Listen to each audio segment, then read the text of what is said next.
What we're going to talk about now is a few years past, not too long, a few years. I'm going to say maybe 3 or 4 years past. There was no Friday the 13th films, and then Sean S. Cunningham was able to get the rights back, and he went to New Line Cinema, which his old buddy Robert Shaw, who by that time was head of New Line Cinema, and by then I don't think at the time Turner, because Turner ended up buying. This is a whole another story, Yeah. But New Line Cinema was an independent film company that owned the rights and produced their first feature, Nightmare on Elm Street, which was Freddy Krueger. And Sean S. Cunningham, either Paramount says, please take it and go, or just, was able to acquire the rights, and he took it to New Line Cinema. Yeah. So he can make another Friday the 13th movie under his banner.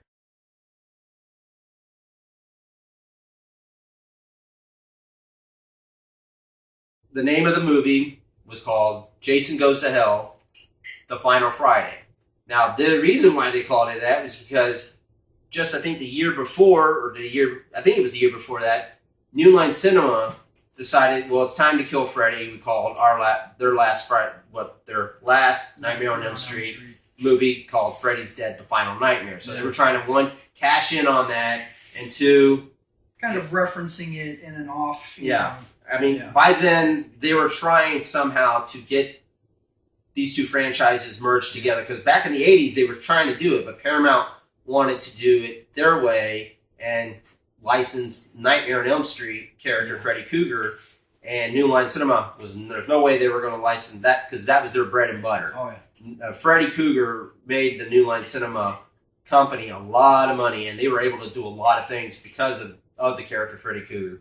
But anyway, getting back to Jason Goes to Hell, I think what Sean S. Cunningham was quoted saying was that is there some way we can just get rid of that damn hockey mask? And I think he was quoted as saying that almost exactly. And what they did was they basically gave us a Jason movie without Jason. He basically bookended the movie. You get maybe 10 minutes of Jason in the beginning of the movie, if that, and then you get just about that. Yeah. Just about that same at the movie. Yeah. The rest of the movie at the middle was, what the hell am I watching? I mean, there were some cool parts. They were trying very hard to do a mythology. Basically, what happened is that Jason is alive. Doesn't explain how he came back to life. And this one girl comes up to this cabin in Crystal Lake, and she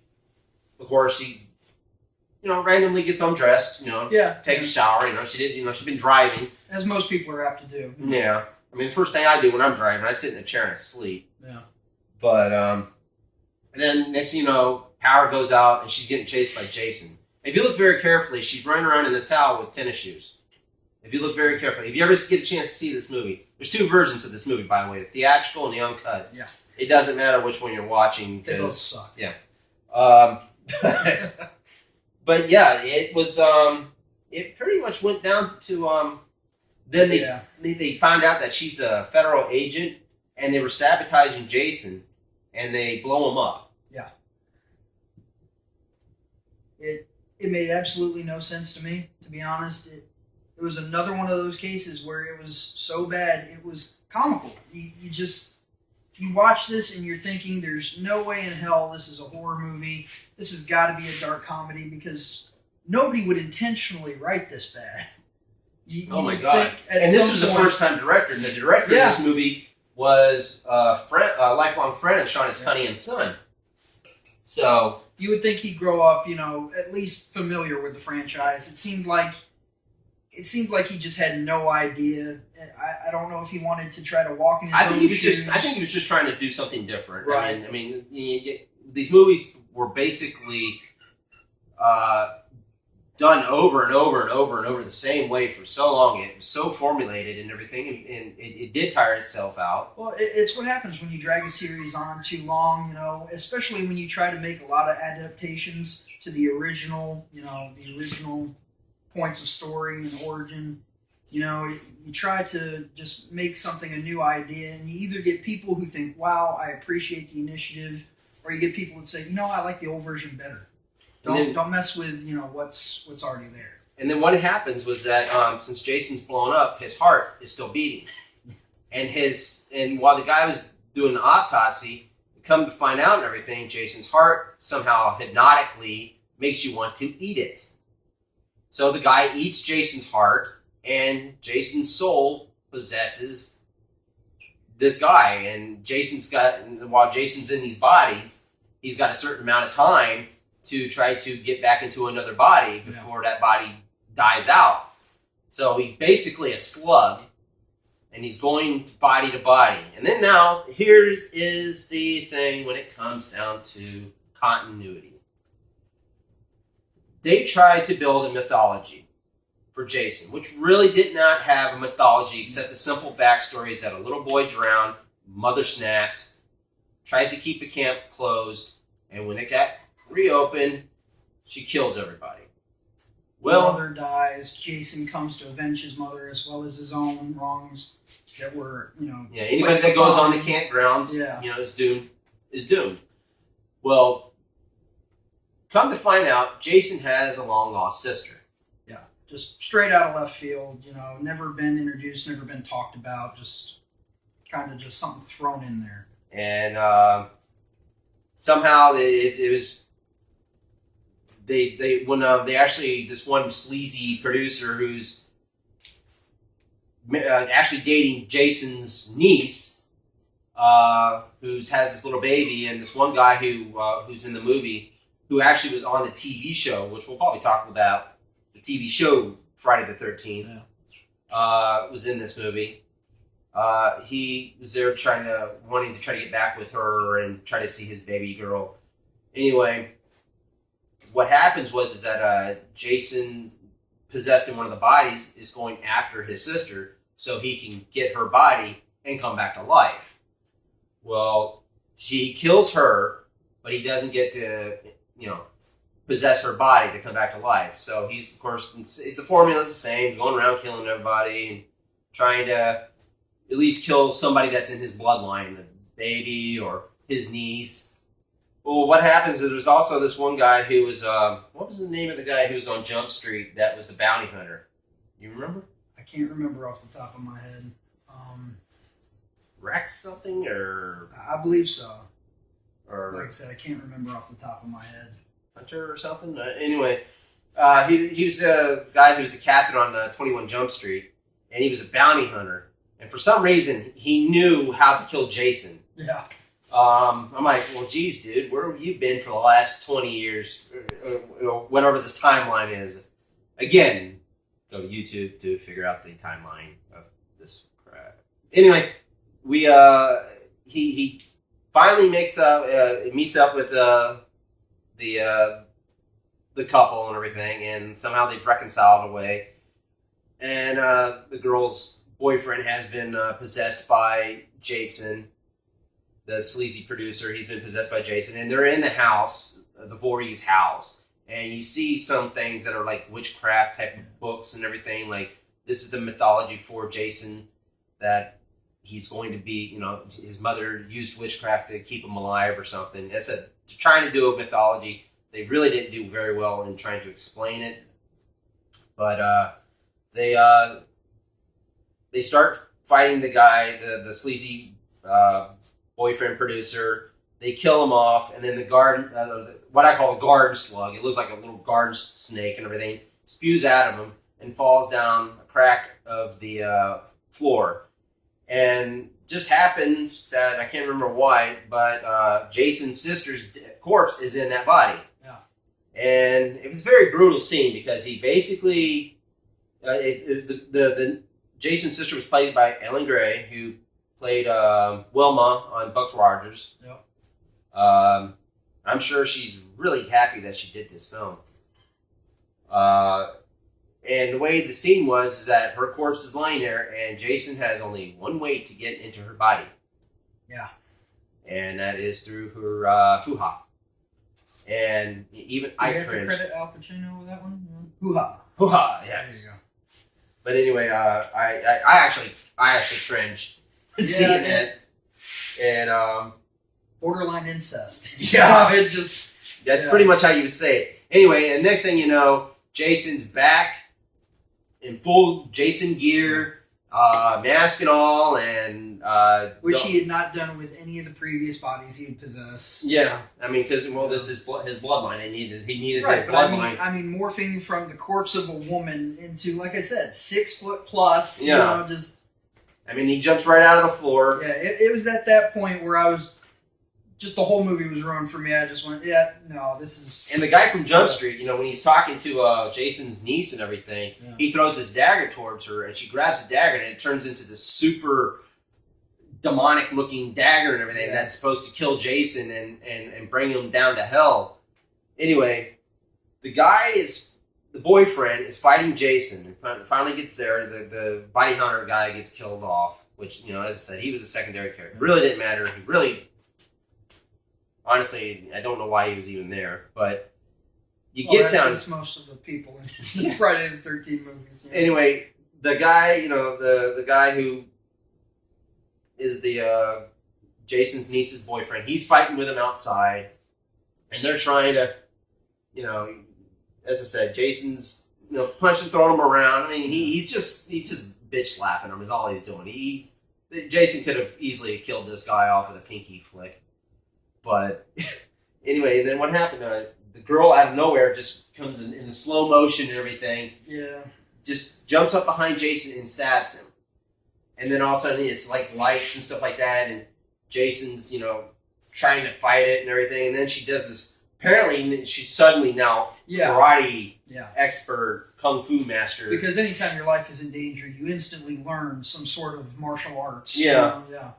And then she karate chops the dagger further into his heart, and then like the pit of hell and everything these lights start shooting out of the ground and starts pulling these demons or something. And they're starting to pull Jason down, and he starts trying to drag the boyfriend down with him and everything. I can't remember how he got loose, but it was just, I mean, it was just, I don't know, it just didn't, it was not a final to me. I mean, yeah. Seemed like a cop-out. Yeah. You know, I wouldn't mind seeing Jason getting his head cut off or seeing Jason put through a grinder. Well, I mean, we basically learned from, you know, the previous movies that, you know, blowing him up didn't work, electrocution didn't work, lighting him on fire didn't work, you know.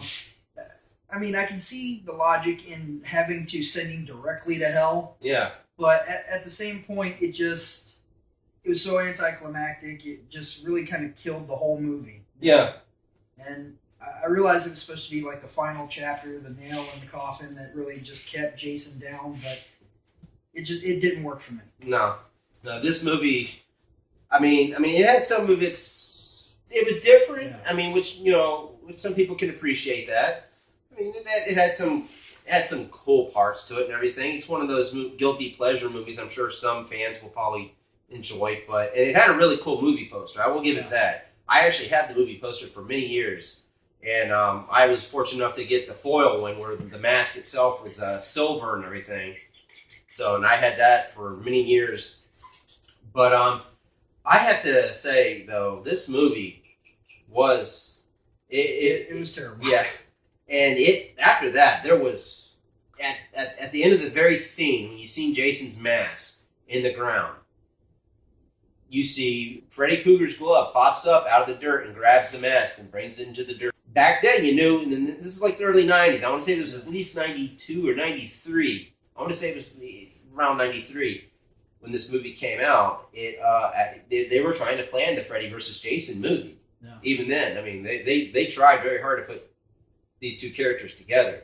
And for the longest time, you know, after that, there was no Friday the 13th movies. No. I mean, there was some merchandise here, but I do remember after Jason Goes to Hell, there wasn't really nothing. I mean, now later on, you know, like as the 90s progressed and everything, later in the late 90s, you started seeing more Friday the 13th merchandise come out because, you know, they were bringing out the movie still, and they were bringing out a few. Todd McFarlane's company, toy company, did the Movie Maniacs, and they would have, you know, some of the favorite iconic horror characters from New Line Cinema. That's not even to mention the fact that they were big Halloween icons. Yeah, yeah. And then, I mean, the fact that they were so well recognized, everybody wanted to be Jason for Halloween. Everybody wanted to be Freddy for Halloween. Mm-hmm. It was one of those things that... And you saw a lot of generic hockey masks. Oh, yeah. I mean, hockey masks that never resembled the masks themselves. They still make them now. Yeah. I mean, just a plain white mask with holes punched in it, basically. Yeah. I mean, but it's just... It cries to the fact that, their merchandising had just gotten so well known, just the branding, the character itself, Yeah, but, as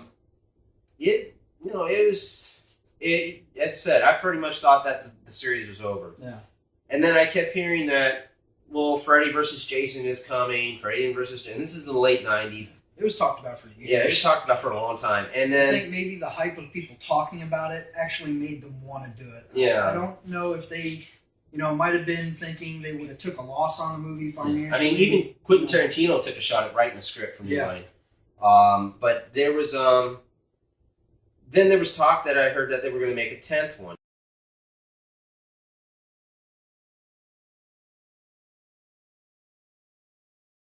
Like in 1999, they actually filmed Jason X. And this movie stayed in limbo for at least a good 2 years after it got filmed. At least 2 years, because New Line Cinema was very much enthralled and financially booked when it came to making the Lord of the Rings trilogies at this time. And it really just lingered and stayed in the vault for a while. And then finally, I want to say, sometime in 2000 or 2001, it came out and everything. And it was actually the first Friday the 13th I saw in theaters. I didn't see it in theaters. After 9, I was afraid to be disappointed again. As a fan of the series, you hate to go and see, your favorite character trash. You just hate it. Yeah. And it kind of puts you down on the whole series for a while. And it was called Jason X. Yeah. It pretty much started off, like, apparently now Camp Crystal Lake has a military facility. Well, it wasn't a military facility. It was, I guess word had gotten to the military about Jason. Yeah. And they basically sent a sweeper team in to capture him, to study him. And what they did was they captured him. When they captured him, they took him to the military facility where this doctor was put in charge of research of Jason. I guess they were trying to look into his, abilities to just stay alive beyond being demolished. Yeah. And the mask didn't look either. The mask looked more like it was made of stone this time. Yeah, it was a lot. Again, Kane Hodder played it too. Yeah. This was Kane Hodder's fourth and final appearance as Jason, unfortunately. Which, it really upped the factor, for the fact that he was able to make those motions and whatnot. It really helped you connect to the older movies. Yeah. But, and it started off with no connections to Jason Goes to Hell. No. It completely overlooked that. Yeah. It basically, it made you think that Jason had been left in the woods of Camp Crystal Lake alone for a long time. And then all of a sudden, the military just decides to capture him. Yeah. But they decide that he's too dangerous, and they're going to put him in cryostasis. And he basically, Jason's his way out of it, in a way to put it. He punctures a tank and ends up freezing him and the doctor, the woman that was meant to study him. Yeah. And I guess the world went into some sort of apocalypse or something. I don't know. I mean, they never really explained. It was like 2,000 years or something? About something like that. And then there was a scavenger crew that, it was like kids going on old Earth. Became a wasteland. relic planet. It was like an ancient civilization. Like archaeologists send their students to go to Greece, and Crete and dig up old artifacts. That's basically how they looked at Earth. Yeah. This scavenger ship came and they sent this professor and his students, and it basically made a big deal. It shows you that Jason Voorhees' name makes it 2,000 years into the future. It becomes something of a legend to these people. And long story short, they find his body, and for some reason, they find it a good idea to bring somebody who's indestructible and just unkillable onto a spaceship full of people. Yeah. And the funny thing is that the girl survived with cryogenics and everything. You think she would like completely you would think she'd fall be apart frozen and everything. stiff, but I guess the whole catch was the future technology. Helped. They had nanites. Oh, we gotta wait for that one. We gotta wait for that one. But I can remember when he would sit up, when this one couple started having sex and everything in their bedroom. Then Jason started moving around and started waking up because you have sex in these movies. Yeah, you die. So what happened was it's pretty much he ended up taking this one girl, and it was a really cool scene. Yeah, and I think I know the one you're talking about. Yeah, he grabs her. She turns over. She notices that he's not there. She turns back around. Jason grabs her and throws her head into a liquid nitrogen. Like a sink. A sink full of liquid nitrogen. Go figure why they have that. And her face is like completely frozen, and he just smashes her face onto the counter and just kind of leaves half her head and her jawline laying there, and he tosses her aside. If you've ever frozen a watermelon and just decided to hit it with a sledgehammer, there is your perfect picture right there. I do weird things. I'm redneck. Don't judge me. But this movie, it had a lot of interesting kills. I'll give it that. Yeah. It really went the extra mile. The numerous ways of killing and everything. Yeah. But I remember the robot, the android girl that they had in there. Yeah. Because every future movie has to have an android in it. Yeah, and that's a given. And the creator of that robot and everything was trying to put nipples on her. You remember? And yes, the nipples kept falling off, which was very disturbing. I think it was the factor of trying to get some nerds in there. Every nerd at some point, I'm sure, has thought of making some sort of sex robot. This guy was just trying to make the dream come true. Okay, but she turned out being a badass. Yeah, I mean, he reprogrammed her to basically beat the hell out of Jason. I mean, I said there was a lot of numerous cool kills and everything. They actually redid his costume. Yeah, what I remember one thing is that he hit the space station with the ship, and this had been the biggest kill that Jason ever had in any of the movies, because he literally destroyed a whole space station and blew it up. So God knows how many people he killed. So his body count is unmatched, I think, by any horror killer, serial killer icon in the history of cinema. So. But by the time the movie was ending, the female robot got to be reprogrammed into this badass kind of neon flux type of thing. Yeah. And she started blowing Jason away with all these guns and everything. And his body's getting torn apart and everything. And the movie really kind of basically spoofs on itself. There's that one scene where he's in the hologram. Yeah. But let's wait for this for a moment. But what happens was, after she blows him up and everything, he just happens to lay up against this. He happens to fall back onto a medical table full of the pre-mentioned nanites, which completely regenerate him and give him new metal body parts. It even changes his mask from a hockey mask into this metal mask, gives him red eyes. He looks truly badass. Yeah, they called him, they gave him the name Uber Jason. Yeah. And so he went from Hillbilly Jason. Mystique, physique, it really helped, Yeah. Really. I said, Kane Hodder in this movie, you could tell by then, this is his fourth time, the way he moved his body, the way he turned his head, and the way he just would breathe and everything. He had become this character, and people accepted him as this character because, as I said, people before him, there was maybe 5 people before him and everything, 5 or 6 people before him playing this character. So this character really had no identity. Kane Hodder gave this character an identity, and he gave it a really, he put his own staple on it and everything. He treated it not as a stuntman, but as an actor. Yeah. And he did what you would call method acting or mime acting to make it work. But I had to say, though, at the end of the movie, after he become Uber Jason, they do start spoofing a little bit off. Yeah, off the original. When he's in the series in Camp Crystal Lake. Yeah, he's in the hologram room, and there's like these 2 girls and everything. Like, you want to get high? Yeah, you want to smoke some pot? You want to get drunk? Have sex? Yeah. Premarital sex. They'd be sure to mention that it's premarital. And then they take off their tops, and they get into the sleeping bags. Do they get in there together or by themselves? They get into two separate sleeping bags, and this is another. I must be just thinking about another movie, maybe. You might be. Either that or just fantasizing about two naked women in a single sleeping bag.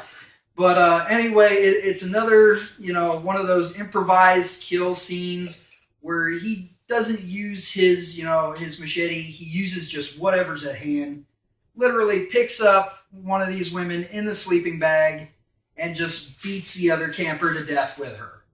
The whole time, comically, they are, ow, ow, ow.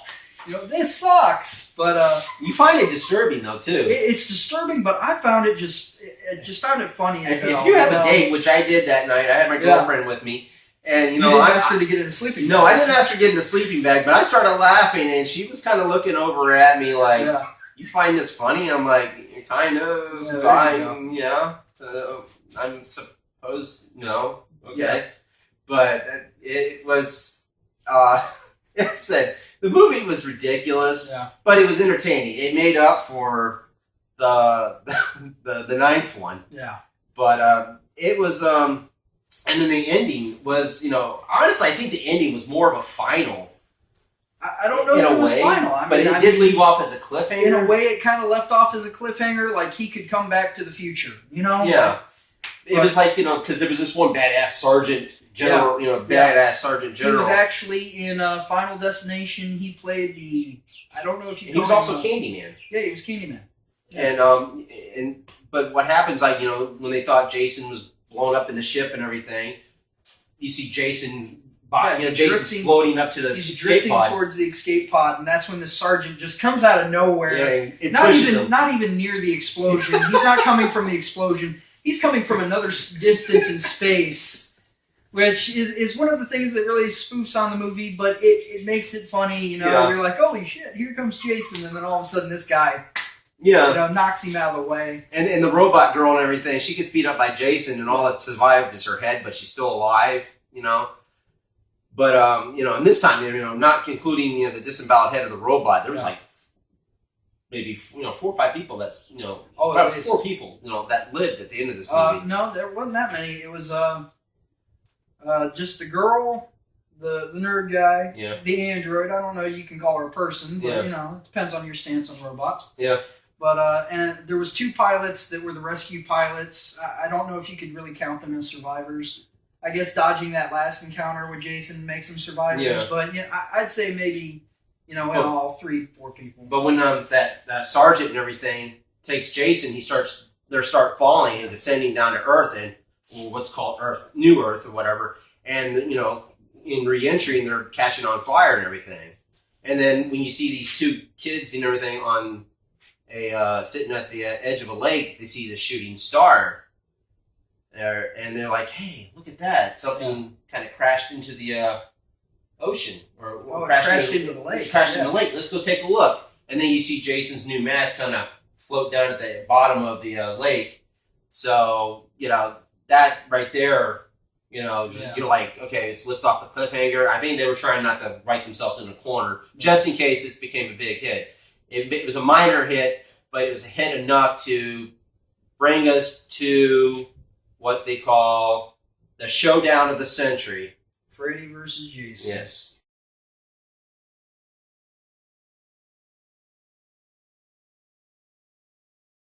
Awesome flick. Yeah, it was. I remember going seeing it in theaters. Unfortunately, my brother and I couldn't go see it and everything because he had think he went to go see it the day before or something like that.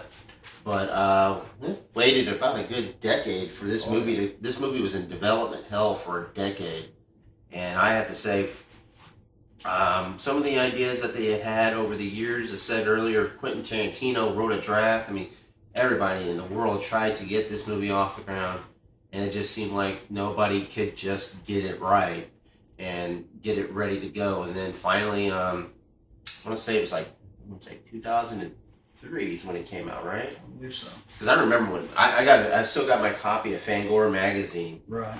And if you kids don't know and everything, a magazine is a bunch of stuff with pages in it. Nowadays, you can just find all this information on the web. What those kids call Wikipedia. Yeah. But Fangoria had a special issue for Freddy vs. Jason and everything, and unfortunately, Kane Hodder did not come into the fold like this one. He couldn't agree with development of the Jason character because they kind of made Jason the more sympathetic Yeah. of the two. Kind of basically made him the good guy in the movie, which who hacks people up by chance. But I don't know. I enjoyed the film very much. I was afraid it was going to be corny and stuff. It had its points where it was a little bit corny, but for the most part, just a really good film. I mean, they had the classic stoner character that was there. They the had Freddy pillar. Yeah, yeah. They had the classic virgin girl with a boyfriend. Jason Ritter. Yeah. By the way, it was if he was what's his name? John Ritter's son. Yeah. The late John Ritter. Yeah. They had fun with this. They had fun because they did the Vegas pre-fight weigh-in. If you watch just special the comedy features, in the movie itself, I mean, Yeah. it was a bit dark and a bit vulgar, but overall, the comedy in the movie just really kind of helped where it lulled off a little bit. yeah, It was a really really good movie. Just the plot of it just kept moving. There wasn't a lot of holes and discrepancies. Yeah. It was actually fairly well thought out. And I they think did the bring time his- that they took, Yeah. really helped. I mean, and they did bring back his. They brought back his mother. I mean, played by a different actress. Yeah. They kind of In a dream sequence. in a dream of course, sequence yeah. and everything. That was how Freddy was able to.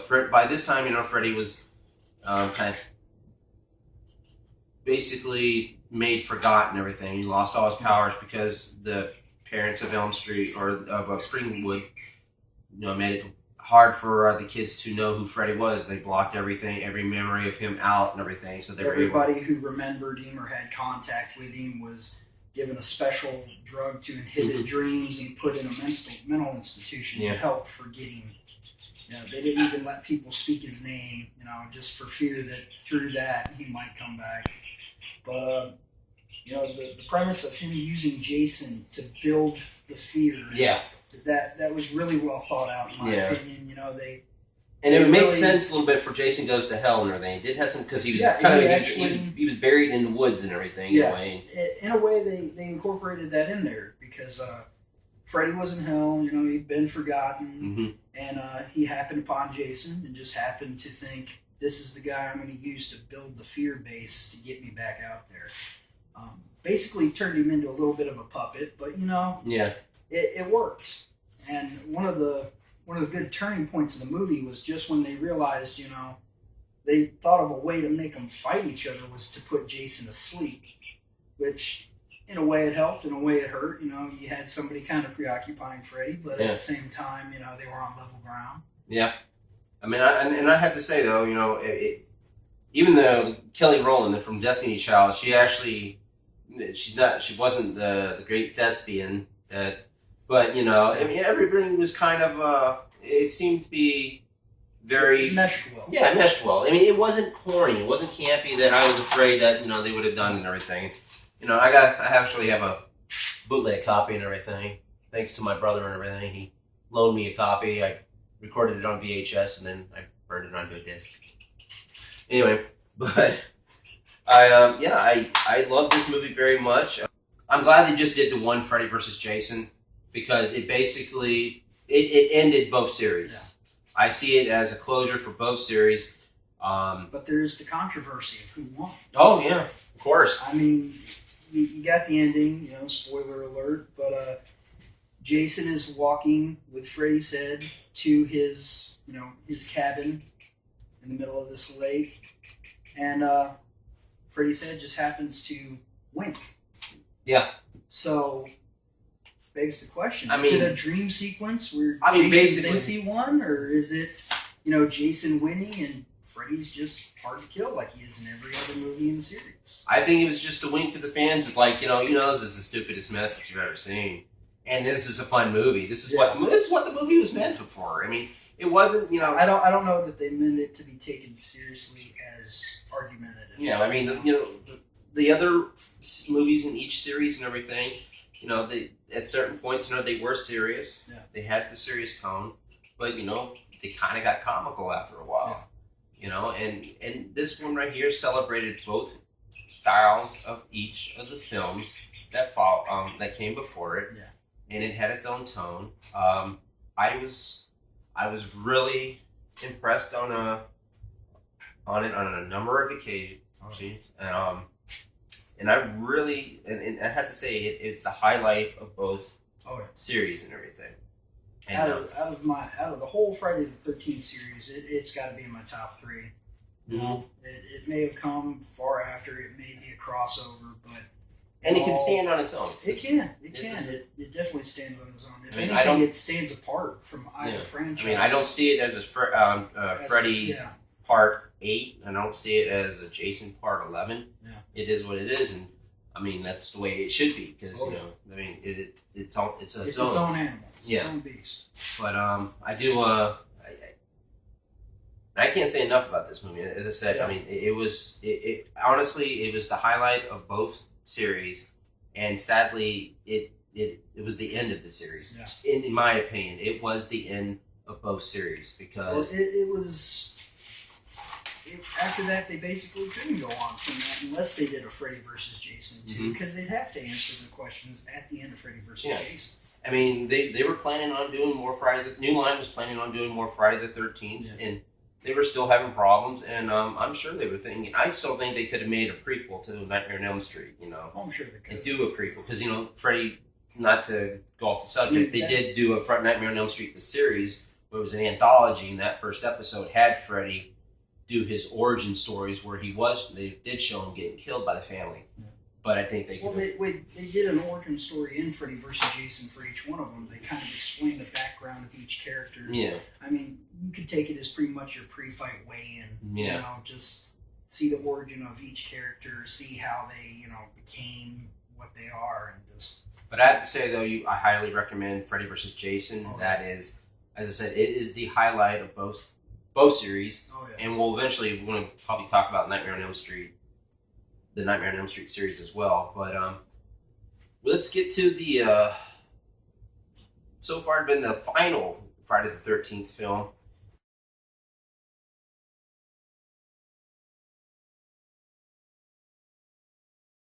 Came out in 2009. The reboot. That's the reboot. Yeah, the rebooted Friday the 13th, where it wasn't too bad. Saw it in theaters. It was a very successful film. Yeah.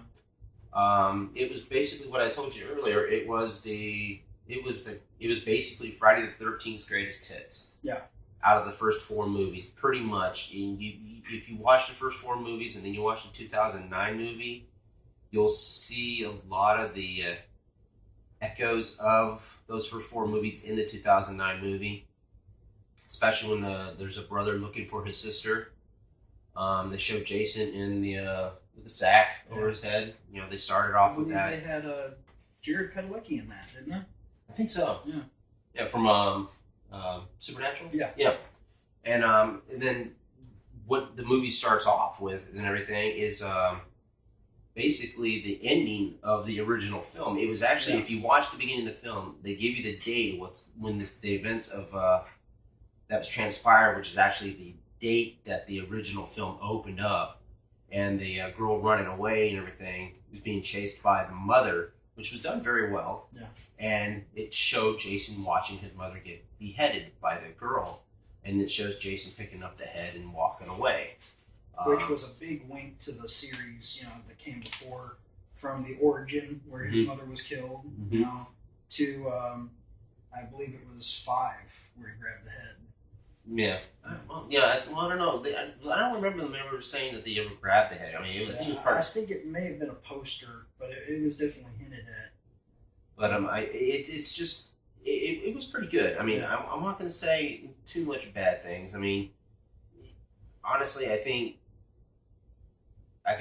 some people were just too harsh on it. And everything, the hardcore Friday the 13th fans, because I mean, by now, though I think because it was co-produced by Paramount and New Line Cinema, they really had to collaborate. They had to collaborate. See eye to eye on the whole project. Yeah, because Friday the 13th, the name was still kind of owned by Paramount. Yeah.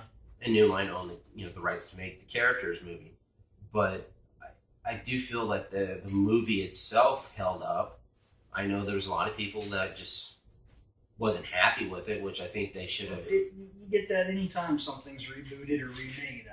I'm not a big fan of remakes, but well, not personally, but I mean, it's just like you just did that video on Fantastic Four. Yeah. You know, I mean, that's a perfect example of a reboot that people dogged on, hated on. You know, and some people will like it, some people will hate it. You got the fans that believe it should be more like the comic. You got the fans that believe it should be more like the original Fox Fantastic Four. Yeah. But I mean, not everything has to be the Dark Knight. You can please some people some of the time, but you can't please everybody all the time. Exactly.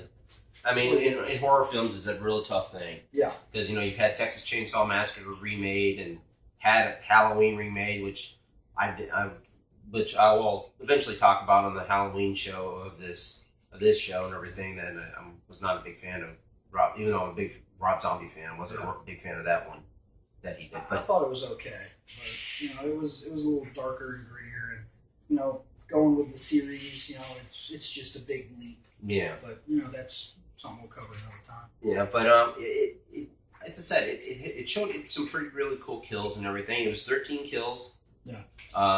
And there was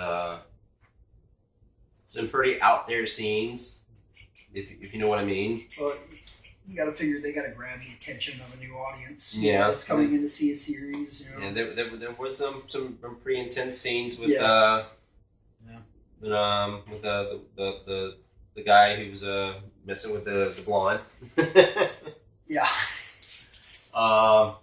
And then the one thing that really caught me is that when Jason how he got around. Yeah. He was underground and everything. He had made these underground tunnels and everything, and that explained a lot and everything of how Jason got around throughout the camp and everything. How he was basically a zombie but moved so fast. Yeah, I mean, they didn't have him zombified. He was just this big, bulky guy that was hard. He was. In all the previous Friday the 13th, he's the classic slow walking killer. Yeah. Basically lets his victim corner themselves, and then But it explained how he caught up to him so fast. The fact that he was a big, bulky guy. He's no ballerina that shoots from side to side. He's able to actually have little trap doors here and there, and then he had little traps to let him know that there's people in the area. Yeah. And also they also showed the scene where he finally got which you didn't get to see in the third movie and everything, at the 3D version. Where he finally realizes, I must wear this mask. When he kills that one guy who has the hockey mask and everything, he takes a look at it after he realizes, his potato sack bag and everything is destroyed. He looks at the mask and everything, and finally shows him putting it on for the first time. Which I thought was a good scene. Yeah. But what really took me off guard is when there was 3 of them left and everything in the movie, they the one girl who was going to be the love interest after he had saved his sister, when she was going through the hole, next thing you know, Jason's machete goes right through her chest and everything. And that just man, I thought she was going to get away. Yeah. And then, when they finally, I guess they killed him, it's like they choked him out or something, or... I believe so. And it was basically, they took him to his dock and everything, and they pushed him over the side and everything, and he went over, and then I guess it kind of was reminiscent of, the dream sequences at the movies and everything, where somebody would jump out and everything. You get the big last scare at the end and everything, and then it went dark and everything. And then that was the end of the movie. It left you off in somewhat of a cliffhanger. You didn't know it was a dream sequence. And then, the movie did really well in the box office. But after that, you didn't hear nothing. Yeah. I mean, you kept hearing that they were going to do a follow-up, which is what you nowadays call a sequel. A sequel was actually something that comes after a movie that's been successful, and then they make a bunch of them. That's really what a follow-up is. Yeah. But, you kept hearing these things for the last few years, since 2010, that, they're going to do Jason in the Snow, which, or If they're going to do Jason in the Snow, they might as well do a Jason Christmas special. So Paramount has got the Friday the 13th franchise back into their fold. thanks to Christopher Nolan. And this was this has been going around for the last year, and I believe it's next year. They said that they're going to have it I now, believe so. and I don't know if it's going to be a lost found footage or not. I'm sure it's Well, I going. mean, if they're doing lost found footage, I imagine it's going to be a lot like the original Friday the 13th. They're probably going to go with point of view kills, that kind of thing. I mean, that's the only way I can see them really doing it. I know it's I don't know how they're going to reboot a reboot. I don't know if they're going to do it. It's everything's still up in the air. There's always rumors floating around. In retrospect, altogether, about this, when it comes to what we do here, being the retro show that it is, or the retro review, your full thoughts on the Friday the 13th franchise altogether. Altogether, I think it's a great franchise. I mean, Jason has become such an iconic figure. He's penetrated all sorts of media. I mean, not just the movies, but he's got merchandise. He just recently appeared on Mortal Kombat X as a downloadable player.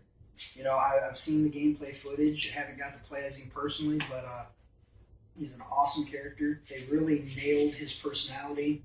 They really just they kept with the character. Yeah. Overall, he's just become such a legendary character. And I'm a fan of Mego figures, and they recently came out with a Mego style figure of Jason and everything, which one of these days I'm going to find. But I mean, I remember my brother, he had the movie Maniacs, had the Jason figure and everything. And I said, every Halloween this mask, it goes up in front of my house, along with the Freddy glove and everything. So. And that's not to mention the hundreds of thousands of people that wear it as a Halloween costume. And my kids who've never seen these movies know exactly who Jason is. Oh, yeah. I don't know if I told them that, no, that's a Jason mask. And that's all I probably said. Yeah. But I personally, for myself and everything, I've enjoyed this series. It brings me back to, simpler times at horror films. Back when latex ruled and CGI wasn't even invented yet. Yeah, and I said a lot of films, though this kind of brought in the gore fest and everything, it wasn't as gory as most films are. It had a horror, scary movie value to it, and I'm not a big gore fest. It was more of a suspenseful thriller. All it had its gore and its bloodshed. At least the first two. Yeah. First two, had its. They had a little bit of the gore, but they had some suspenseful in it and everything. But I really... That's really where the music came into it, the soundtrack. Yeah. But again, I highly recommend, for me, when it comes to the series and everything, definitely watch the original 1980 classic. Oh, yeah. Watch the second one. Give the third one a try, especially in 3D. If you're going to watch it, definitely watch it in 3D. Go all out with it. Don't try to hack. And then I'd have to say the sixth one is a really good one to watch. And when it comes down to it, go ahead and watch the 10th one. It's an improvement from the ones before it. I mean, which is bad because I hate to say it, because Kane Hodder is the definitive Jason when it comes to everybody who played Jason, because he played it more than anybody. He played it four times. And then definitely, finish off watching, forget the rest of them. Forget 5, forget 7, forget 8, forget 9. But do watch Freddy vs. Jason when you want to catch out. I mean, if you want to watch all of them, go ahead and watch them. But for me, that's the way I see when it comes to those Friday the 13th movies.